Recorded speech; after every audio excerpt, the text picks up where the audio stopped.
دوستو، آج کی ویڈیو میں ہم آپ کو بتائیں گے کہ فرعون کی بیوی نے حضرت موسیٰ علیہ السلام کے بارے میں کیا کہا۔ یہ بچہ میرے اور تیری آنکھوں کی ٹھنڈک ہے، اسے قتل نہ کرو، شاید یہ ہمیں نفع دے یا ہم اسے بیٹا بنا لیں۔ اور وہ بے خبر تھے ان کے برے انجام سے۔ اعوذ باللہ من الشیطان الرجیم، بسم اللہ الرحمن الرحیم۔ فالتقطه آل فرعون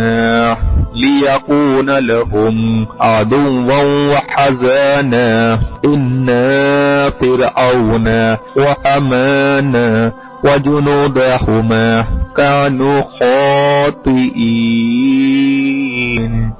تو اسے فرعون کے گھر والوں نے اٹھا لیا کہ وہ ان کا دشمن اور ان پر غم کا باعث بنے، اور بے شک فرعون اور حامان اور ان کے لشکر خطا کار تھے۔ فالتقطه آل فرعون، تو اسے فرعون کے گھر والوں نے اٹھا لیا، یعنی جس رات حضرت موسیٰ علیہ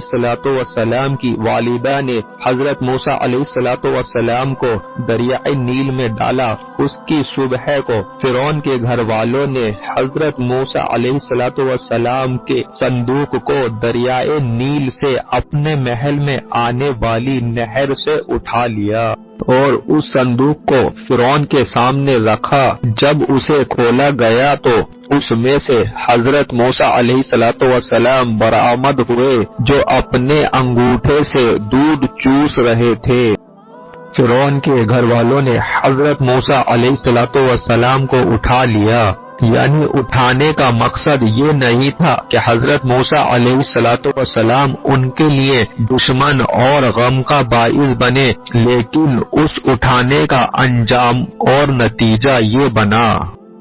عربی زبان میں آیت میں مذکور لام کو لام عاقبت کہتے ہیں، یعنی فرعون، اس کا وزیر اور حامان اور ان کے لشکر نافرمان تھے، اور اللہ تعالی نے انہیں یہ سزا دی کہ انہیں ہلاک کرنے والے دشمن کی انہی سے پرورش کرائی۔ وقالت امرأۃ فرعون، اور فرعون کی بیوی نے کہا جب فرعون نے اپنی قوم کے لوگوں کی طرف سے ورغلائے جانے کی بنا پر حضرت موسیٰ علیہ السلام کو قتل کرنے کا ارادہ کیا، تو فرعون کی بیوی نے اس سے کہا یہ بچہ میرے اور تیری آنکھوں کی ٹھنڈک ہے،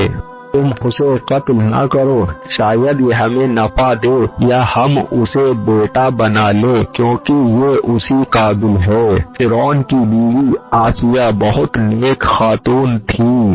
انبیاء اکرام علیہم السلام کی نسل سے تھی، غریبوں اور مسکینوں پر رحم و کرم کرتی تھی۔ انہوں نے فرعون سے یہ بھی کہا کہ یہ بچہ سال بھر سے زیادہ عمر کا معلوم ہوتا ہے، اور تو نے اس سال کے اندر پیدا ہونے والے بچوں کو قتل کا حکم دیا ہے، اور اس کے علاوہ معلوم نہیں یہ بچہ دریا میں کس سرزمین سے یہاں آیا ہے، اور تجھے جس بچے سے اندیشہ ہے وہ اسی ملک کے بنی اسرائیل سے بتایا گیا ہے، لہذا تم اسے قتل نہ کرو۔ آسیہ کی یہ بات ان لوگوں نے مان لی، حالانکہ وہ اس انجام سے بے خبر تھے جو ان کا ہونے والا